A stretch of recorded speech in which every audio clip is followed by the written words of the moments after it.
The Russian army soldiers have released footage from another road that is under constant attack by Ukrainian drones and has been dubbed the Road of Death.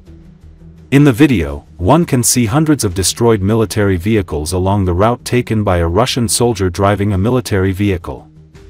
The road is littered with various types of armored combat vehicles, military trucks, and other transport vehicles used for carrying personnel and ammunition, all destroyed by Ukrainian drones. After losing their vehicles to drone strikes, Russian soldiers are seen searching for ways to escape the area and avoid the drones.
Ukrainian military continues offensive operations in Donetsk region.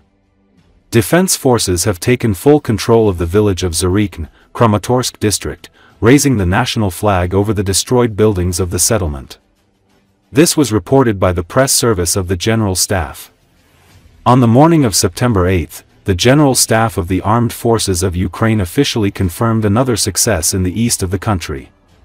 The forces of the 425th Separate Assault Regiment, Skylia, completely took control of the village of Zarykne, which is part of the Lymansk urban community of the Kramatorsk district of the Donetsk region. The military statement notes that after fierce fighting, units of the armed forces of Ukraine entered the settlement and established control over its territory. In confirmation of this, the General Staff published a video where the Ukrainian flag flutters above one of the buildings of the village, which suffered significant damage from Russian shelling. The liberation of Zarykne was another step in strengthening Ukraine's position on the left bank of the Seversky Donets River, an important defense line in the Donetsk region. It allows Ukrainian forces to expand their zone of control and creates additional pressure on Russian troop groups in the region. The General Staff emphasized that the work to liberate Ukrainian land continues, and every step forward is the result of the courage and coordinated actions of Ukrainian soldiers. It was previously reported that the Ukrainian defense forces are having success on the front. In particular, the military managed to liberate the village of Novoekonomikne in the Donetsk region from Russian invaders. The day before, on August 30th, the defense forces of Ukraine liberated the settlement of Mern in the Kupiansky district of the Kharkiv region. Ukrainian forces are making gains on several front lines. In particular, a significant portion of the front has been retaken in the Pokrovsk and Dobrapilya directions, according to a post by the Commander-in-Chief of the Armed Forces of Ukraine, Oleksandr Syrsky. I worked in areas of active combat operations, the Pokrovsk, Dobrapilya, and Siversk directions. I conducted inspections at the command posts of units carrying out combat missions in these sections of the front. The Pokrovsk direction remains one of the most challenging. Over the past week, our units have repelled about 350 enemy attacks, Syrsky said. He emphasized that Russian forces are concentrating their main efforts in the Pokrovsk direction, assembling the largest offensive grouping there. Despite this, Defense Forces units have regained control over 26 square km of Ukrainian territory, after losing 5 square km in August. A similar favorable balance for Ukraine has been recorded in the Dobrapilya direction. I listened to reports from commanders on the ground, including on issues that require urgent resolution. I issued the necessary orders to strengthen defensive resilience. We are supplying units with additional ammunition and drones, and reinforcing electronic warfare capabilities and fortifications, added the Commander-in-Chief.